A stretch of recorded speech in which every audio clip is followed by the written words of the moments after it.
నమస్తే, good morning, welcome to morning paper analysis. నేను సిరాజ్. తెలుగు రాష్ట్రాల్లో ఉన్నటువంటి వార్తాపత్రికల్లోని ప్రధాన అంశాలను ఒకసారి పరిశీలిద్దాం. ముందుగా ఈనాడు విషయానికి వద్దాం. ఈనాడులో ఉన్నటువంటి ప్రధానమైనటువంటి అంశాలు పరిశీలిస్తే పోలవరానికి సంబంధించినటువంటి అంశాన్ని ఇక్కడ హైలైట్ చేయడం జరిగింది. పోలవరం అంచనాలు 62,436 కోట్లకు అనేటువంటి అంశాన్ని ఇక్కడ ప్రధాన శీర్షికలు వేశారు. రెండో దశకు 32,000 కోట్లు అవసరం. త్వరలో కేంద్రానికి రాష్ట్ర ప్రభుత్వ ప్రతిపాదనలు. తొలి దశ వరకు 30,436.95 కోట్లు మంజూరు అనేటువంటి అంశాన్ని ఇక్కడ ప్రధానంగా హైలైట్ చేశారు. ఆంధ్రప్రదేశ్ జీవనాడి అని చెప్పుకోవాలి పోలవరాన్ని. సో అలాంటి పోలవరానికి సంబంధించినటువంటి అంచనాలు క్రమంగా పెరుగుతున్నటువంటి నేపథ్యంలో కేంద్ర ప్రభుత్వం యొక్క మద్దతు ఉంది కాబట్టి ప్రస్తుతం ప్రాజెక్టు నిర్మాణ దశలో ఉన్నటువంటి వేగం కూడా కొంతవరకు పుంజుకుంటుంది. ఒకవేళ ప్రాజెక్ట్కి సంబంధించి కేంద్ర ప్రభుత్వం యొక్క సహకారం లేకపోయి ఉంటే గతంలో లాగా పోలవరం ఇంకా చరిత్రలో అలాగే పడి ఉండేటువంటి అవకాశం ఉండేది. కానీ ఇప్పుడు తాజాగా మాత్రం అంచనాలు 62,436 కోట్లకు పెరిగినటువంటి పరిస్థితి కనబడింది. అంటే కేంద్ర ప్రభుత్వం తొలి దశలో దీనికి సంబంధించి ఆల్మోస్ట్ 30,436.95 కోట్లు కూడా మంజూరు చేసినటువంటి పరిస్థితి. ఇక రెండో దశకి సంబంధించినటువంటి అంశాలు ఉన్నాయి. ఇక్కడ కీలకమైనటువంటి అంశాలు ఏంటంటే పోలవరానికి జాతీయ హోదా అనేటువంటి అంశం 2014లో విభజన చట్టంలో పెట్టడం జరిగింది. సో విభజన చట్టంలో పెట్టిన తర్వాత ఆంధ్రప్రదేశ్కి ఉన్నటువంటి కీలకమైనటువంటి ప్రాజెక్ట్ కాబట్టి తెలంగాణ ప్రాంతంలో ఉన్నటువంటి 7 మండలాలని కూడా పూర్తి స్థాయిలో పోలవరంలో అంతర్భాగం చేయడం జరిగింది. తెలంగాణ ప్రభుత్వం దగ్గర నుంచి అభ్యంతరాలు రాకుండా. ఆ మండలాల్ని ఏదైతే ఆంధ్రప్రదేశ్లో విలీనం చేసిన తర్వాత కూడా 2014 నుంచి ఇంకా ప్రక్రియ సాగుతూనే ఉన్నటువంటి పరిస్థితి. పోలవరం అనేటువంటిది ఈ పలానా సంవత్సరం లేకపోతే పలానా తేదీకి మేము నీళ్ళు ఇస్తాం, మేము పూర్తి చేస్తాం అనేటువంటి ప్రకటనలకు సంబంధించి ఇప్పటికీ చాలా వందల ప్రకటనలు మనం చూసే ఉన్నటువంటి పరిస్థితి. కొన్ని సందర్భాల్లో అయితే అసలు పోలవరం అర్థం కానటువంటి సిచ్యువేషన్ కూడా ఉంది అనేటువంటి విమర్శలు కూడా వచ్చినటువంటి పరిస్థితులు వచ్చినాయి. కానీ ఇప్పుడు మళ్ళీ ఎన్డీఏ గవర్నమెంట్ వచ్చిన తర్వాత ప్రాజెక్టుకి సంబంధించి కేంద్ర ప్రభుత్వం దగ్గర మరింత సహకారం ఉన్నటువంటి నేపథ్యంలో ఆల్మోస్ట్ నిధుల కేటాయింపుకు సంబంధించి అగ్రస్థానం ఇస్తున్నటువంటి పరిస్థితి కనబడుతుంది. రీసెంట్గా ముఖ్యమంత్రి ఢిల్లీ పర్యటనకు వెళ్లారు. కేంద్ర జలశక్తి శాఖ మంత్రి పాటిల్తో సమావేశం అవ్వడం జరిగింది. రాష్ట్రానికి పోలవరం ప్రాజెక్టు అంచనాలకు కూడా కేటాయింపులు, మరి ముఖ్యంగా రాష్ట్ర ప్రభుత్వ ఆధ్వర్యంలో నిర్మాణం సాగుతుంది కాబట్టి రాష్ట్ర ప్రభుత్వం ముందుగా డబ్బులు పెట్టేటువంటి ఏదైతే ప్రాసెస్ ఉందో ఆ ప్రాసెస్ తర్వాత కేంద్రం మంజూరు చేయడం, ఏదైతే ఫీజు రియంబర్స్మెంట్ మాదిరిగా ఎట్ ద సేమ్ టైం ఇక్కడ కూడా కొంతవరకు కీలకంగా మాత్రం రాష్ట్ర ప్రభుత్వ నిధుల కేటాయింపుకు సంబంధించి కూడా కీలకంగా భాగస్వామ్యం అవుతుంది. అంటే ఒక రకంగా చెప్పుకోవాలంటే కేంద్ర రాష్ట్ర ప్రభుత్వాల సహకారంతోనే పోలవరం ప్రాజెక్టు నిర్మాణం అనేది త్వరితగతిన పూర్తి అవ్వాల్సినటువంటి పరిస్థితి. కాబట్టి ఇప్పుడు పోలవరం ప్రాజెక్ట్కి సంబంధించినటువంటి ఏదైతే డయాఫ్రమ్ వాల్ ఉందో ఈ డయాఫ్రమ్ వాల్కి సంబంధించినటువంటి ఇష్యూతో కొంతవరకు జాప్యం జరగడం జరిగింది. కాబట్టి డయాఫ్రమ్ వాల్ ఇష్యూ మాత్రం మళ్ళీ దీనికి సంబంధించి అక్కడ పరిశోధనలు చేయడం, దానికి ఉన్నటువంటి నాణ్యతను పరిశీలించడం, నూతన డయాఫ్రమ్ వాల్ నిర్మాణాన్ని చేపట్టడం, అంటే ఒక రకంగా నిధుల కేటాయింపు, అక్కడ నిర్మాణ ప్రక్రియ, ఇవి రెండు తంతు సాగుతున్నటువంటి పరిస్థితుల్లోనే ఏదైతే నిర్మాణాలు సాగుతున్నాయో ఆ నిర్మాణాలని పటిష్టంగా నిర్మించాల్సినటువంటి అవసరం, ఆవశ్యకత, బాధ్యత ప్రభుత్వాల మీద ఉంటుంది. మరి అలాంటి సందర్భాల్లో ఇక్కడ కీలకంగా మారుతుంది కాబట్టి పోలవరాన్ని త్వరితగతిన పూర్తి చేసేటువంటి లక్ష్యంతోనే ముందుకైతే వెళ్తున్నారు. కేంద్రం కూడా తగిన నిధులు కేటాయింపులు అయితే చేస్తుంది. వచ్చేటువంటి 2029 సాధారణ ఎన్నికలకి ముందు, అంటే జమిలీ ఎన్నికలు బహుశా ఉండకపోవచ్చు కాబట్టి దానికి సంబంధించి ఇంకా క్లారిటీ రాలేదు కాబట్టి ఇప్పుడు ఉన్నటువంటి అంచనాల ప్రకారం 2029 ఎన్నికలే ప్రధానం కాబట్టి ఈ 3 ఏళ్లలో ప్రాజెక్ట్ని ఖచ్చితంగా పూర్తి చేసేటువంటి ఆలోచన చేస్తారా అనేటువంటి ఇష్యూ మాత్రం ప్రధానంగా హైలైట్ అవుతుంది. ఒకవేళ ప్రాజెక్టు పూర్తి కాకుండా ప్రజల ముందు ప్రాజెక్ట్ అనేటువంటి అంశాన్ని చూపించకుండా ఎన్నికలకు వెళ్తే మాత్రం ఈ పోలవరం అనేది ఆంధ్రప్రదేశ్కి సేమ్ ఒక సెంటిమెంట్గా మారిపోతుందా అనేటువంటి నానుడి కూడా ఇక్కడ కనబడుతుంది. ఒక్కసారి పోలవరం కనుక పూర్తయినట్లయితే మాత్రం ఖచ్చితంగా కృష్ణానది వరకు ఉన్నటువంటి అనుసంధాన ప్రాజెక్టులు కానివ్వండి, పట్టిసీమ ప్రాజెక్టు ద్వారా కృష్ణానదికి నీటిని మళ్లింపు కానివ్వండి, ఉభయ గోదావరి జిల్లాలతో పాటుగా విశాఖపట్నం నగరానికి కావాల్సినటువంటి నీరు, విశాఖ స్టీల్ ప్లాంట్కి కావాల్సినటువంటి నీరు, ఉత్తరాంధ్ర ప్రాంతాలు, మరి ముఖ్యంగా మధ్య ఆంధ్ర, దక్షిణాంధ్ర ప్రాంతాలు, ఇవన్నీ కూడా సస్యశ్యామలం అవ్వడానికి ఒక బృహత్తరమైనటువంటి ప్రాజెక్టుగా మాత్రం ఇది భారీగా కొంతవరకు హిస్టారికల్గా ఉన్నటువంటి పరిస్థితి. కాబట్టి పోలవరం పూర్తి అనేది ఆంధ్రప్రదేశ్కి ఒక సెంటిమెంట్గా మారింది. కేంద్ర రాష్ట్ర ప్రభుత్వాలు దీంట్లో నిధుల కేటాయింపులో మాత్రం కొంతవరకు ఫాస్ట్ కనబడుతుంది. నిర్మాణం ఏ విధంగా ఉంటుందో వేచి చూడాలి.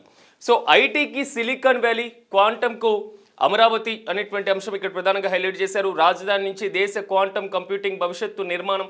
సో ఈ టెక్నాలజీలో ఏపీ నుంచి నోబెల్ సాధిస్తే 100 కోట్లు నజరానా అనేటువంటి అంశాన్ని ఇక్కడ ప్రధానంగా హైలైట్ చేశారు. ఇది ఒక బిగ్ గుడ్ న్యూస్ అని చెప్పుకోవాలి. అట్ ద సేమ్ టైం 2 నెలల్లో అమరావతి నుంచి కంప్యూటర్ల ఎగుమతి ముఖ్యమంత్రి చంద్రబాబు వెల్లడి. విద్యార్థులను ఉద్దేశించి ఆన్లైన్లో ప్రసంగం.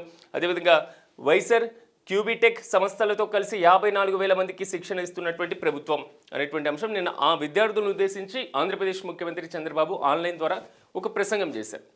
సో ఈ ప్రసంగం యొక్క సారాంశం ఏంటి అనేటువంటి ఇష్యూని ఒక్కసారి గమనిస్తే, ప్రపంచంలో టెక్నాలజీ వినియోగం ఎంతవరకు పెరిగిపోయిందో మనందరికీ తెలుసు. ఐటీ రంగ ప్రభావం విపరీతంగా పడుతున్నటువంటి నేపథ్యంలో ప్రపంచంలో అత్యధిక జనాభా కలిగినటువంటి దేశం భారతదేశం.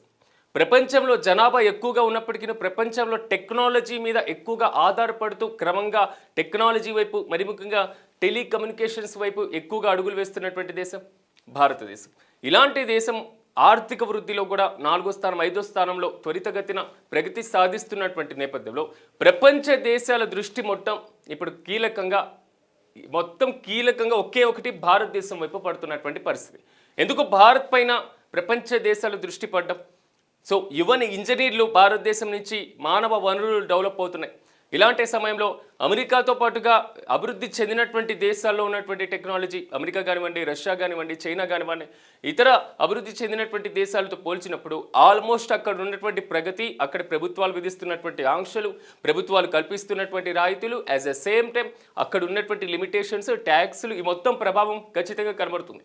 కానీ భారతదేశం అనేది గ్రోత్లో, డెవలప్లో ముందుకు సాగుతున్నటువంటి పరిస్థితుల్లో సో భారతదేశంలో ఒక ఐటీ కంపెనీని తీసుకుని వచ్చి పెట్టాలి అంటే, ఒకటి ఇక్కడ యువతకి ఉపాధిని కల్పించాలి, 2 ఆ పరిసర ప్రాంతాలు అభివృద్ధి అయ్యేటువంటి ప్రక్రియ చూడాలి, 3 ప్రభుత్వాల నుంచి సహకారం కావాలి. సో ఈ 3వ పాయింట్ ఏదైతే ప్రభుత్వాల నుంచి సహకారం అనేది ఉందో అది చాలా కీలకంగా ఉంటుంది.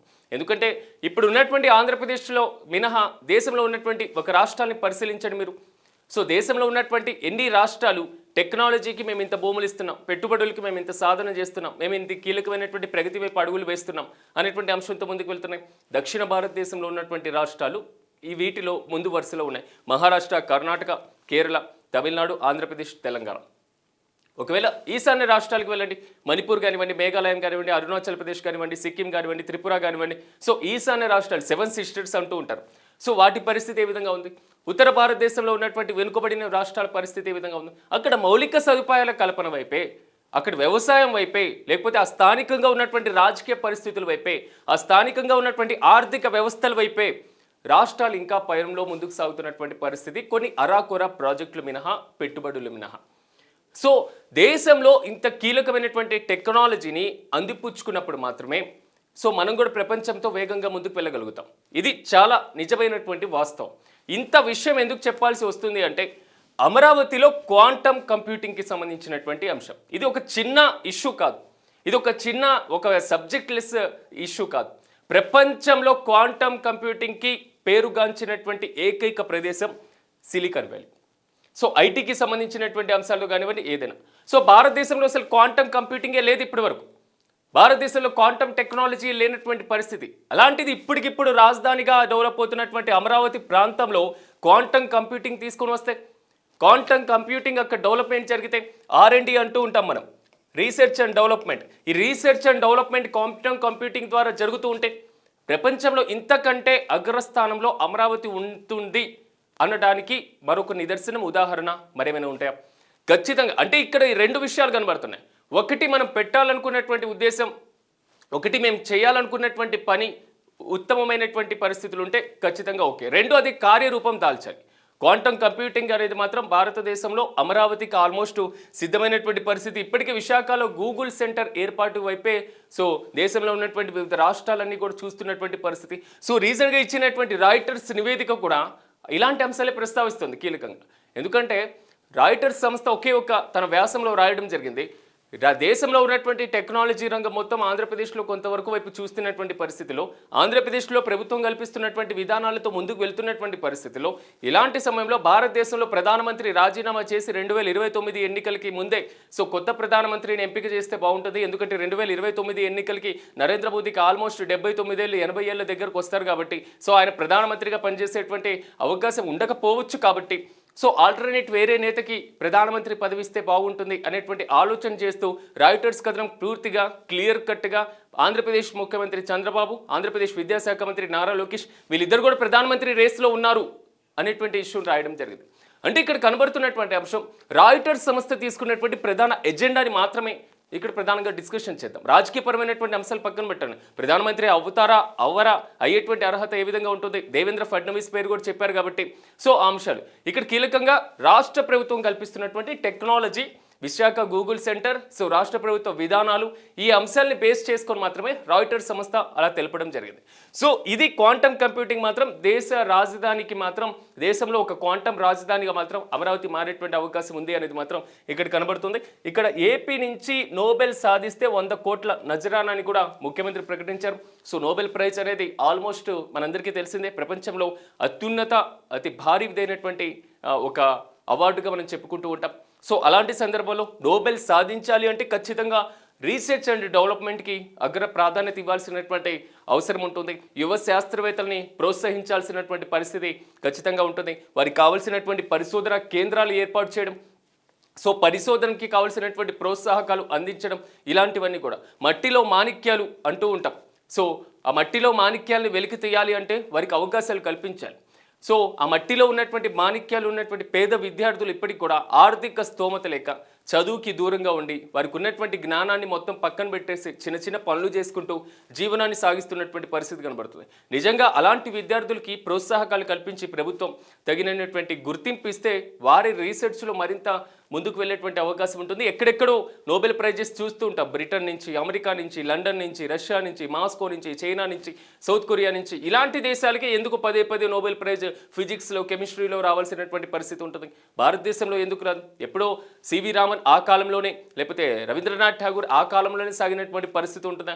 నోబెల్ శాంతి బహుమతి అనేది కేవలం కొన్ని వర్గాలకి, అంటే మరి ముఖ్యంగా కొన్ని ఏరియాస్కి పరిమితమైనటువంటి సిచ్యువేషన్ ఎందుకు ఉంది? సో ఇలాంటి దాన్ని ఒక్కసారి మనం బేరీజ్ వేసుకోవాలి. 100 కోట్ల నజరానా అనేటువంటి విషయంలో కొంతవరకు పక్కన పెట్టండి. సో రీసెర్చ్ని మాత్రం భారతదేశంలో ప్రోత్సహించాల్సినటువంటి పరిస్థితి ఖచ్చితంగా ఉండేటువంటి అవకాశం ఉంటుంది. అందుకే అటల్ ఇన్నోవేషన్ సెంటర్స్ని ఏర్పాటు చేసిన ఆ అటల్ ఇన్నోవేషన్ సెంటర్స్కి సంబంధించినటువంటి రీసెర్చ్ ఇన్స్టిట్యూట్లో కూడా మరింత ముందుకు వెళ్లాల్సినటువంటి పరిస్థితి ఉంటుంది. సో బంగ్లాదేశ్ పైన భారత్లో ఆగ్రహం అనేటువంటి అంశాన్ని ఇక్కడ ప్రధానంగా హైలైట్ చేయడం జరిగింది. ఢిల్లీలోని హై కమిషన్ ఎదుట విహెచ్పి ధర్నా, బారికేట్లను ధ్వంసం చేసిన బజరంగ దళ్, కలకత్తాలోనూ నిరసనలు, అభ్యంతరం వ్యక్తం చేసిన బంగ్లాదేశ్, మైనార్టీలపైన దాడులను ఖండించిన ఐరాస, అమెరికా చట్టసభ సభ్యుల ఆందోళన అనేటువంటి అంశం ఇక్కడ ప్రధానంగా హైలైట్ చేశారు. ఎప్పుడైనా తల్లి పాలు తాగి రొమ్మును కొడితే అంతకంటే కీలకంగా, అంతకంటే ప్రతిఘటన చర్య ఏది ఉండదు. భారతదేశం బంగ్లాదేశ్కి అందించినటువంటి సహకారం ప్రపంచ దేశాలకి తెలుసు. బంగ్లాదేశ్ మర్చిపోయినట్టుంది. బంగ్లాదేశ్కి ఇంకా 1971 నాటి సందర్భాలు గుర్తు లేవనుకుంటా, బహుశా మళ్ళీ గుర్తు చేయాల్సినటువంటి పరిస్థితి వస్తుందేమో. సో పాకిస్తాన్తో అల్లాడిపోతున్నటువంటి సమయంలో, పాకిస్తాన్ నుంచి స్వాతంత్రం కోరుకుంటున్నటువంటి సమయంలో పాకిస్తాన్ బంగ్లాదేశ్ని అత్యంత కఠినంగా తన యొక్క ఆధీనంలో పెట్టుకున్నటువంటి నేపథ్యంలో భారత ప్రధానమంత్రి ఇందిరాగాంధీ ఆ కాలంలో పూర్తి స్థాయిలో బంగ్లాదేశ్కి మేమున్నాం, బంగ్లాదేశ్ స్వాతంత్రం కోసం మేము సిద్ధంగా ఉంటాం, ఢిల్లీకి ఢాకాకి సత్సంబంధాలు మెరుగుపరిచినటువంటి సందర్భాలు కూడా చాలా క్లియర్ కట్గా ఉన్నాయి కదా. సో బంగ్లాదేశ్ ఈ 1971 నాటి అంశాలను మర్చిపోయిందేమో, కానీ ప్రజెంట్ కొన్ని మాయా ముసుగులు, మరి ముఖ్యంగా పాకిస్తాన్ ప్రధానమైనటువంటి అంశాలతో బంగ్లాదేశ్ ముందుకు నడుస్తూ బంగ్లాదేశ్లో ఉన్నటువంటి మైనార్టీల మీద, బంగ్లాదేశ్లో ఉన్నటువంటి హిందువుల మీద అత్యంత కఠినంగా, మరి ముఖ్యంగా అత్యంత కిరాతకమైనటువంటి చర్యలకు పాల్పడడం ఎంతవరకు సబబు? ప్రపంచ దేశాలు ఖండించడం పక్కన పెడితే భారతదేశంలో మాత్రం ఆగ్రహ జ్వాలలు రగులుతూనే ఉన్నటువంటి పరిస్థితి కనబడుతుంది. సో ఇక్కడ మతాన్ని పక్కన పెట్టండి, కులాన్ని పక్కన పెట్టండి, సో వర్గాన్ని పక్కన పెట్టండి, ఇక్కడ కనబడుతుంది కనీస మానవత్వం లేనటువంటి పరిస్థితి. మానవత్వం ఉన్నటువంటి వ్యక్తులు ఎవరైనా బంగ్లాదేశ్లో జరుగుతున్నటువంటి అత్యంత కిరాతకమైనటువంటి వాటిని ప్రోత్సహిస్తారా? ఇదే ప్రధానంగా ఇక్కడ చర్చ సాగుతున్నటువంటి పరిస్థితి. యూఎస్ ప్రభుత్వం పాకిస్తాన్ మద్దతుతో ముందుకు వెళ్తున్నటువంటి సిచ్యువేషన్. సో హసీనా భారతదేశానికి ఆశ్రయం కోసం వచ్చారు. ఆశ్రయం కోసం వచ్చినటువంటి వారిని మీరు దేశం వదిలి వెళ్ళిపోండి, మీరు దేశాన్ని వదిలి వెళ్ళిపోవాలి, భారతదేశానికి రావాల్సినటువంటి అవసరం లేదు. ఒక దేశంలో ప్రధానమంత్రిగా ఉన్నటువంటి వ్యక్తి, భారతదేశంతో మంచి సత్సంబంధాలు కొనసాగించినటువంటి వ్యక్తి, అలాంటి వ్యక్తిని మీరు వెళ్ళిపోండి అని మన దేశం నుంచి మనం పంపించేటువంటి అవకాశం ఉంటుందా? శరణార్థిగా 2 చేతులు జోడించి భారతదేశానికి వచ్చినటువంటి వ్యక్తిని. సో ఇలాంటి అంశాలు, రాజకీయపరమైనటువంటి అంశాలతో దీన్ని ప్రధానంగా హైలైట్ చేయాలి అనేటువంటి ఆలోచనలో మాత్రం బంగ్లాదేశ్ కనబడుతుంది. కానీ ఇక్కడ ప్రధానంగా వచ్చేటువంటి ఏడాది, వచ్చే 2 నెలల్లో అక్కడ ఎన్నికలు జరగబోతున్నాయి. సో ఇంత భారీ హింసకి ప్లాన్ చేయాలి అన్న, ఇంత భారీ హింసాత్మకమైనటువంటి కార్యకలాపాలు అక్కడ కొనసాగుతున్న ఆ ప్రధానమైనటువంటి ఎన్నికలను, మరీ ముఖ్యంగా హసీనా పార్టీ యొక్క ప్రధానమైనటువంటి ఎజెండాని ముందుకు పెట్టుకొని మాత్రమే ఇలా సాగుతున్నటువంటి పరిస్థితి. హసీనా పార్టీని ఎక్కడికక్కడ తొక్కేయాలి, ఎన్నికల్లో పోటీ నుంచి నిషేధించడం, హసీనాకు ఉరి శిక్ష విధించడం, ఇలాంటి అంశాలు మాత్రం ఇక్కడ ప్రధానంగా హైలైట్ అవుతున్నటువంటి పరిస్థితి. సో ఐక్యరాజ్య సమితి కూడా దీనికి సంబంధించినటువంటి దాన్ని ఖండించినటువంటి పరిస్థితి అయితే చాలా స్పష్టంగా కనబడుతుంది. సో ఎందుకంటే మైనార్టీల మీద దాడులు అనేది మాత్రం ప్రపంచ దేశాలు ఖండించాల్సినటువంటి అవసరం ఖచ్చితంగా ఉంటుంది. సో ఈరోజు పాకిస్తాన్తో కలిసి ఫ్రెండ్షిప్లో ముందు ఉండొచ్చు, కానీ ఎప్పుడైనా భారతదేశం బంగ్లాదేశ్కి ఇచ్చినటువంటి సహాయాలు, సహకారాన్ని మాత్రం మర్చిపోతే మాత్రం తప్పకుండా ఆ దేశానికి ప్రతిఘటనలు తప్పమనేది మాత్రం ఇక్కడ ప్రధానంగా హైలైట్ అవుతున్నటువంటి పరిస్థితి. సో భారతదేశంలో మాత్రం నిన్న బంగ్లాదేశ్ డిప్యూటీ హై కమిషన్ కార్యాలయం ముందు విహెచ్పి నేతలు, బజరంగ నేతలు మాత్రం పూర్తి స్థాయిలో ఆందోళన చేసినటువంటి పరిస్థితి. దేశవ్యాప్తంగా ఖండిస్తున్నారు నేతలు కూడా. సో దీంట్లో బంగ్లాదేశ్ తన తీరును మార్చుకోకపోతే మాత్రం భారీగా మూల్యం చెల్లించుకోక తప్పదు. భారతదేశానికి సవాల్ విసిరాలి అనుకుంటే మాత్రం ప్రపంచ దేశాలు ఉన్నటువంటి పరిస్థితి ఏ విధంగా ఉన్నాయో మనం చూసాం. భారత సార్వభౌమత్వానికి భంగం కలిగించేటువంటి ఏ చర్యలో పార్టిసిపేట్ చేసినా భారతదేశం ఉపేక్షించేటువంటి అవకాశం ఉండదు. భారతదేశంతో యుద్ధానికి మీరు సిద్ధం అనుకుంటే ముందు మీ యొక్క స్తోమతను చూసుకోవాల్సినటువంటి పరిస్థితి. వీరు ఏదైతే మిత్రదేశంగా భావిస్తున్నారో పాకిస్తాన్ యొక్క సైనిక సహకారాలు ఏ విధంగా ఉన్నాయో ఒకసారి ఆలోచించుకోవాలి. సో ఎక్కడో జమ్మూ కాశ్మీర్లో పెహల్గాంలో జరిగినటువంటి దాడి మీద ఉక్కుపాదాలు మోపుతున్నటువంటి నేపథ్యంలో, అంతర్జాతీయ వివాదాలు ఉన్నటువంటి పరిస్థితుల్లో భారతదేశం డెవలప్మెంట్ చూసి ఓర్వలేక అగ్రరాజ్యం యొక్క అమెరికా యొక్క సపోర్ట్లు తీసుకొని సాగుతున్నటువంటి తంతులో సో ఇంత హింసాత్మకమైనటువంటి ఘటనలు మాత్రం ఎప్పుడు ఉపేక్షించేటువంటి పరిస్థితి ఉండదు. భారతదేశంలో ఉన్నటువంటి సిచ్యువేషన్స్ని బేస్ చేసుకునేటువంటి అవకాశాన్ని పరిశీలిస్తే మాత్రం ఎక్కడ అవకాశం దొరికేటువంటి అవకాశం ఉండదు. ఎందుకంటే దేశంలో ఉన్నటువంటి రాజకీయ పార్టీలన్నీ కూడా ముక్త కంఠంతో ముందుకు రావాల్సినటువంటి పరిస్థితి. బంగ్లాదేశ్లో రాజకీయపరమైనటువంటి అంతర్యుద్ధం జరగవచ్చు, బంగ్లాదేశ్లో రాజకీయపరమైనటువంటి ఇష్యూస్ ఉండొచ్చు, బంగ్లాదేశ్లో అంతర్గతంగా ప్రజాస్వామ్యం లేకపోవచ్చు, బంగ్లాదేశ్లో రాజ్యాంగాన్ని మార్చాలి అనుకోవచ్చు, బంగ్లాదేశ్లో ప్రధానమంత్రిని తరిమేయాలి అనేటువంటి ఆలోచన చేయొచ్చు, ఉరిశిక్ష వేయాలి అనేటువంటి ఆలోచన చేయొచ్చు. సో బంగ్లాదేశ్ జాతిపిత యొక్క విగ్రహాలను ధ్వంసం చేయాలనుకోవచ్చు, బంగ్లాదేశ్కి సంబంధించినటువంటి అంతర్గతంగా ఎన్నికలు జరిగేటువంటి ప్రక్రియ నిలుపుదల చేయాలి అనుకోవచ్చు. కానీ పక్కనున్నటువంటి భారతదేశంతో పెట్టుకొని భారతదేశాన్ని అంతర్జాతీయ వేదిక మీద ఎండగట్టాలనేటువంటి ఆలోచన చేస్తే మాత్రం ఏదో ఒక రోజు మాత్రం ఒంటరిగా మిగిలిపోయేటువంటి పరిస్థితి ఖచ్చితంగా కనబడుతుంది. సో టర్కీ అంశం ఒక్కసారి మనం చూసాం. సో ఇప్పుడు బంగ్లాదేశ్ ఇష్యూ కూడా ఇలాగే సాగుతుంది. కాబట్టి భారత దౌత్య విధానం మాత్రం కీలకంగా మారేటువంటి అవకాశం ఉంది. అన్నీ గమనిస్తున్నటువంటి పరిస్థితి కనబడుతుంది. అక్కడ ఉన్నటువంటి ఒక వర్గాన్ని టార్గెట్ చేసుకొని వారి మీద ఇలాంటి ప్రతీకార చర్యల ద్వారా భారతదేశాన్ని రెచ్చగొట్టాలి అనేటువంటి ఆలోచన చేస్తే మాత్రం ఉపేక్షించేటువంటి పరిస్థితి లేదనేది చాలా క్లియర్ కట్గా అర్థమవుతుంది. సబ్ రిజిస్ట్రార్ల నివాసాల్లో ఏసీబీ సోదాలు, ఆయా కార్యాలయాలకు ఉద్యోగులు, ప్రైవేటు వ్యక్తుల ఇళ్లలోనూ రాష్ట్ర వ్యాప్తంగా 14 చోట్ల కొనసాగిన దాడులు. భోగాపురం సబ్ రిజిస్టర్ తరపున పనిచేసేటువంటి ప్రైవేటు వ్యక్తి నివాసంలో 18 లక్షల పట్టివేత. జగదాంబ సెంటర్ కార్యాలయం ఉద్యోగులందరికీ కూడా కోటి చొప్పున అక్రమాలు అనేటువంటి అంశాన్ని ప్రధానంగా హైలైట్ చేశారు. రాష్ట్ర వ్యాప్తంగా సబ్ రిజిస్టర్ కార్యాలయాల్లో ఏసీబీ దాడులు చేస్తున్నటువంటి పరిస్థితి కనబడుతున్నాయి. సో సోదాల్లో మాత్రం భారీగా అక్రమాలు బయటపడుతున్నటువంటి పరిస్థితి. సో రిజిస్టర్ కార్యాలయాల్లో అక్రమాలు జరుగుతూ ఉన్నటువంటి పరిస్థితి నేపథ్యంలో సో ఏసీబీ ఒక్కసారిగా దాడులు చేయడం మాత్రం కొంతవరకు ప్రకంపన రేపుతుంది. మరి ముఖ్యంగా రైటర్స్కి సంబంధించినటువంటి అంశం దగ్గర నుంచి బేరీజ్ వేసుకొని సో అక్రమాలు ఎక్కడెక్కడ జరుగుతున్నాయి, సో ఎంతెంత అక్రమాలు జరుగుతున్నటువంటి పరిస్థితి కనబడుతుంది అనేటువంటి ప్రతి అంశాల్లో కూడా సోదాలు సాగుతున్నటువంటి సిచ్యువేషన్. సో అదనపు సొలిసిటర్ జనరల్గా కనకమేడల రవీంద్ర కుమార్ కేంద్ర ప్రభుత్వ ఉత్తర్వులు, న్యాయవాదిగా సుదీర్ఘ అనుభవం, తెదేపా నుంచి రాజ్యసభ సభ్యుడిగాను బాధ్యతలు అనేటువంటి అంశం ఇక్కడ ప్రధానంగా హైలైట్ చేయడం జరిగింది. సో రాజ్యసభ ఎంపీగా ఉన్నారు గతంలో కనకమేడల రవీందర్. సో ఈయన మాత్రం అదనపు సొలిసిటర్ జనరల్గా కేంద్ర ప్రభుత్వం నియమించినటువంటి పరిస్థితి, న్యాయశాఖ పరిశీలన అనంతరం జరిగినటువంటి అంశాన్ని ఇక్కడ ప్రధానంగా హైలైట్ చేయడం జరిగింది. సో ఊపిరికి కష్టం, గుండెకు నష్టం, చలిలో నడకతో కొందరికి సమస్యలు, చలిగాలిలో నడక దీర్ఘకాలిక వ్యాధిగ్రస్తుల ఆరోగ్యానికి మంచిది కాదంటున్నారు నిపుణులు. మరి తెల్లవారక ముందే నడక అలవాటు ఉన్నవారు సో పొద్దెక్కిన తగ్గని చలిలో ఎలా నడవాలి అనేటువంటి అంశాన్ని ఇక్కడ ప్రధానంగా హైలైట్ చేశారు. తెలుగు రాష్ట్రాల్లోనే కాదు, సో భారతదేశంలో చలి తీవ్రత విపరీతంగా పెరిగిపోతుంది. మరి ముఖ్యంగా తెలుగు రాష్ట్రాల్లో ఉన్నటువంటి కొన్ని ఏరియాల్లో, సో ఉత్తర తెలంగాణ ప్రాంతాలు, ఆదిలాబాద్ జిల్లా కానివ్వండి, నిర్మల్ జిల్లా కానివ్వండి, ఈ ఏరియాస్తో పాటుగా హైదరాబాద్ ప్రాంతంలో కూడా చలి తీవ్రత విపరీతంగా పెరిగిపోయింది. అట్ ద సేమ్ టైం ఆంధ్రప్రదేశ్లో కూడా మన్యం జిల్లా కానివ్వండి, అల్లూరి సీతారామరాజు జిల్లా కానివ్వండి, ఏజెన్సీ ప్రాంతాలు, గిరిజన జిల్లాలు, ఉత్తర ఆంధ్ర ప్రాంతాల్లో కూడా చలి తీవ్రతగా విపరీతంగా ఉన్నటువంటి పరిస్థితి. కాబట్టి ఇంత తీవ్రంగా ఉన్నటువంటి చలి నేపథ్యంలో సో ఈ చలికి తోడు కాలుష్యం కూడా కలుస్తున్నటువంటి పరిస్థితి కనబడుతుంది. హైదరాబాద్ లాంటి డెవలప్ అయినటువంటి సిటీలో ఆల్మోస్ట్ చలి, పొల్యూషన్ ఇవి రెండు కలిసిపోయి ఒక ఫాగ్ లాగా పూర్తి స్థాయిలో మన ముందు కనబడుతున్నటువంటి పరిస్థితి. దీని ద్వారా శ్వాసకోశమైనటువంటి సంబంధమైనటువంటి వ్యాధులు కానివ్వండి, సో అలాంటి వ్యాధులు పడేటువంటి అవకాశం ఉంటుంది. కాబట్టి కొంతవరకు ఆలోచన చేసి ఆరోగ్యానికి మంచిగా ఉండేటువంటి డెసిషన్ తీసుకొని మన ప్రవర్తనను ఈ 1-2 నెలల వరకు మార్చుకోవడం కొంతవరకు ఉత్తమంగా ఉంటుంది. సో తెల్లవారితే చలి, మరీ ముఖ్యంగా మంచు విపరీతంగా పడేటువంటి అవకాశం చాలా స్పష్టంగా కనబడుతుంది. కాబట్టి అత్యవసరమైతే తప్ప బయటికి వెళ్ళేటువంటి ఆలోచన చేయవద్దనేది మాత్రం వైద్యులు చెప్తున్నటువంటి మాట.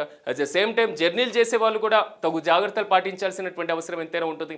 ఎందుకంటే మంచు వల్ల సో ఘాట్ రోడ్లో కానివ్వండి, సో రోడ్ల మీద, హైవేస్ మీద అంతగా ఎదురుగా ఉన్నటువంటి వాహనాలు కనబడేటువంటి పరిస్థితి కొంతవరకు తగ్గేటువంటి ఛాన్స్. దీనివల్ల ప్రమాదాలు ఎక్కువగా పడుతున్నటువంటి, ప్రమాదాల బారిన పడి మృత్యువాత పడుతున్నటువంటి వారి సంఖ్య కూడా క్రమంగా పెరిగేటువంటి అవకాశం ఉంది.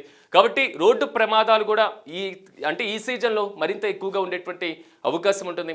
అట్ ద సేమ్ టైం కొంతవరకు సైనస్ ప్రాబ్లం కానివ్వండి, ముక్కు సంబంధమైనటువంటి ప్రాబ్లమ్స్, శ్వాస సంబంధమైనటువంటి ప్రాబ్లమ్స్, ఇలాంటి ప్రాబ్లమ్స్తో బాధపడేటువంటి వారు ఖచ్చితంగా తగు జాగ్రత్తలు పాటించండి. మెగా 9 టీవీ కూడా మీకు ఒకటే రిక్వెస్ట్ చేస్తుంది, ఈ సీజన్ నుంచి ఒక్కసారిగా మనం బయటపడగలిగితే మాత్రం కొంతవరకు ఆరోగ్యానికి కొంతవరకు రక్షించినటువంటి వారమవుతాం. ఎందుకంటే ఆరోగ్యమే మహాభాగ్యం అంటూ ఉంటారు పెద్దలు. సో దాన్ని పరిరక్షించుకోవాల్సినటువంటి బాధ్యత కోవిడ్-19 తర్వాత నుంచి ప్రతి ఒక్కరికి అర్థమైపోయింది. కాబట్టి ఒక్కసారి దీన్ని కూడా మరి పరిశీలించాలని ఒకసారి మనం కూడా చూద్దాం. ఇక ఆంధ్రజ్యోతి విషయానికి వద్దాం.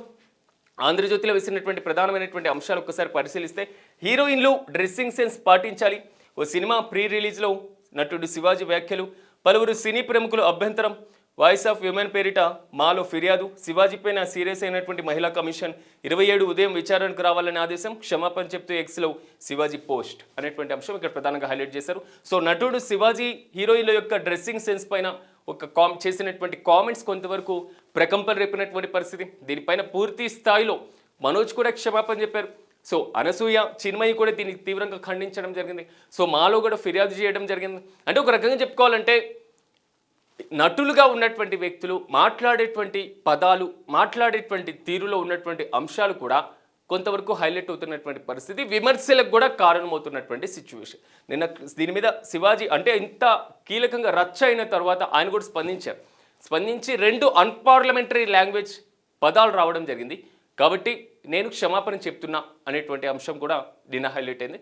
కానీ దీని ద్వారా ఒక్కటైతే క్లియర్ కట్గా అర్థమవుతుంది, సో మహిళల యొక్క వేషధారణ మీద, డ్రెస్సింగ్ సెన్స్ మీద, మాట్లాడేటువంటి తీరు దగ్గర స్వేచ్ఛ లేదా మహిళలకు అనేటువంటి ఒక బలమైన వాదన కూడా రావడం జరిగింది. సో ఈ నేపథ్యంలో శివాజీ మాట్లాడినటువంటి తీరు ఏదైతే ఉందో ఆ మాట్లాడే విధానం సరిగ్గా లేదు అనేది చాలా క్లియర్ కట్గా అర్థమైపోతుంది. ఏదో ఒక మూవీకి సంబంధించినటువంటి ప్రీ రిలీజ్ ఈవెంట్, దాంట్లో సమయం అది కాదు, సందర్భం అది కాదు. సో ఓవరాల్గా ఆయన అయితే క్షమాపణ అయితే చెప్పేశారు. కాబట్టి సో ఇక్కడ హైలైట్ అవుతున్నటువంటి ఇష్యూ హీరోయిన్ల మధ్య, అంటే రీసెంట్గా నితి అగర్వాల్ కానివ్వండి, సమంతకు సంబంధించినటువంటి ఇష్యూ కానివ్వండి, సో ఈ రెండింటి ఇష్యూస్లో అభిమానుల యొక్క అత్యుత్సాహం ఉంది చూసారా. సో అది కొంతవరకు కీలకం ఇక్కడ. దాన్ని బేస్ చేసుకొని మాత్రమే మాట్లాడినటువంటి శివాజీ మాట్లాడినటువంటి భాష కొంతవరకు శృతి మించింది, అందుకే విమర్శలకు దారితీస్తుంది అనేది ఇక్కడ స్పష్టంగా అర్థమవుతుంది. ఈ నేపథ్యంలో అభిమానులు కూడా తగు క్రమశిక్షణ పాటించాలి. హీరోయిన్లు బయటకు వచ్చినప్పుడు సో ఇలా ఉన్నటువంటి నేపథ్యంలో అభిమానం ఉండొచ్చు, కానీ మరీ తెగ మీద పడేటువంటి పరిస్థితుల వరకు రాకూడదు. అరే బాబు జాగ్రత్తగా ఉండండి, హీరోయిన్లు వచ్చినప్పుడు మీరు చూసుకొని వెళ్ళాలి, ఎంత అభిమానం ఉన్నా వెళ్ళి వారిని తాకేలాగా మీరు ఉండాల్సినటువంటి పరిస్థితి లేదు, అభిమానాన్ని అభిమానాలలాగే చూసుకోండి, సో క్రమశిక్షణ పాటించండి, నిబద్ధతతో ఉండండి అనేటువంటి అంశాలు, ఈ పదాలు ఇలాంటి వేలో మాట్లాడి ఉంటే అది అందరు స్వాగతించే వాళ్ళేమో. సో నేను మాత్రం విమర్శలకు కారణమైంది, ఫైనల్గా ఆయన సారీ కూడా చెప్పేసినటువంటి పరిస్థితి. ప్రియాంకను ప్రధానిగా ప్రజలు చూడాలనుకుంటున్నారు, ఆమెలో ఇందిరను చూస్తున్నారు, ఇప్పటికీ తన నాయకత్వ పటిమ తెలిసింది, రాజకీయాల్లోకి రావాలని నాపైన ఒత్తిడి, ప్రియాంక భర్త రాబర్ట్ వాద్రా చేసినటువంటి కామెంట్స్ నేను హైలైట్ అవ్వడం జరిగింది. రీసెంట్గా ప్రియాంక గాంధీ సో పార్లమెంట్లో ఆమె చేసినటువంటి డిస్కషన్స్ కానివ్వండి, సో పార్లమెంట్లో వందే మాతరానికి సంబంధించినటువంటి అంశంలో ఆమె మాట్లాడినటువంటి తీరు కానివ్వండి, సో ఇప్పుడు సాగుతున్నటువంటి ఈ తంతులో సో రీసెంట్గా ప్రభుత్వం తీసుకొచ్చినటువంటి మహాత్మా గాంధీ జాతీయ గ్రామీణ ఉపాధి హామీ పథకం అనేటువంటి పేరు మార్పు ఇష్యూలో కూడా మాట్లాడినటువంటి తీరు కానివ్వండి, సో అవి చూసిన తర్వాత వారి యొక్క భర్తకు సంబంధించి కూడా ప్రధానమంత్రి కావాలనుకుంటున్నారు అనేది మాత్రం ఇక్కడ హైలైట్ చేయడం జరిగింది. కానీ ఇక్కడ ఇంతవరకు కాంగ్రెస్కి ఆ స్కోప్ ఉంది అనేది మాత్రం ఇక్కడ ప్రధానంగా ఉంది. సో అదే ఒక పెద్ద సమస్యగా కూడా మారింది. ఎందుకంటే లాస్ట్ ఒక 3 టర్మ్స్ కూడా కాంగ్రెస్ పార్టీని ప్రజలు తిరస్కరించారు.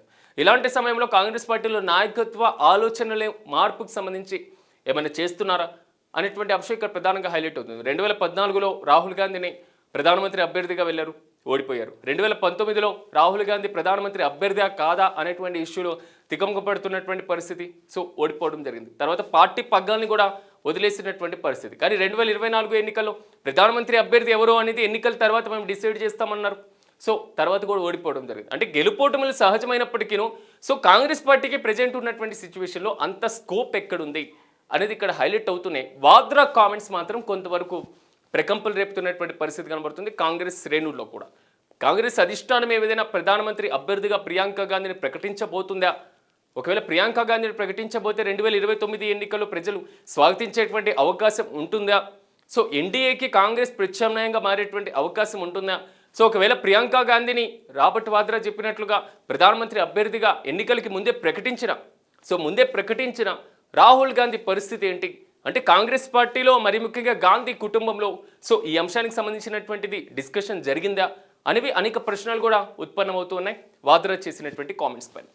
సో ఫోన్ ట్యాపింగ్ కేసులో సిట్ దూకుడు, కేసీఆర్, కేటీఆర్, హరీష్కు నోటీసులని ప్రచారం, నిర్ధారించని పోలీసులు సమయం పట్టేటువంటి అవకాశం, ఆధారాలను క్రోడీకరించడంపైన సిట్ అధికారుల దృష్టి, ఆ తర్వాతే నేరానికి ప్రోత్సహించిన వారిపైన చర్యలు, కేసీఆర్ మాజీ ఓఎస్టీ విచారణలో కీలక వివరాలు అనేటువంటి అంశాన్ని ఇక్కడ ప్రధానంగా హైలైట్ చేశారు. ఫోన్ ట్యాపింగ్ వ్యవహారానికి సంబంధించినటువంటి అంశం ఇక్కడ ప్రధానంగా ఉంది. ప్రభుత్వ విధానాల అమలులో వ్యక్తిగత ఇష్టాలను సంక్షేమ పథకాలను పారదర్శకంగా అమలు చేయాలి అనేటువంటి అంశం ఉన్నతాధికారులతో సో ముఖ్యమంత్రి రేవంత్ రెడ్డి నిర్వహించినటువంటి సమీక్షా సమావేశానికి సంబంధించినటువంటి అంశాలు. సో ఇవి తెలుగు రాష్ట్రాల్లో ఉన్నటువంటి వార్తాపత్రికలోని ప్రధాన అంశాలు.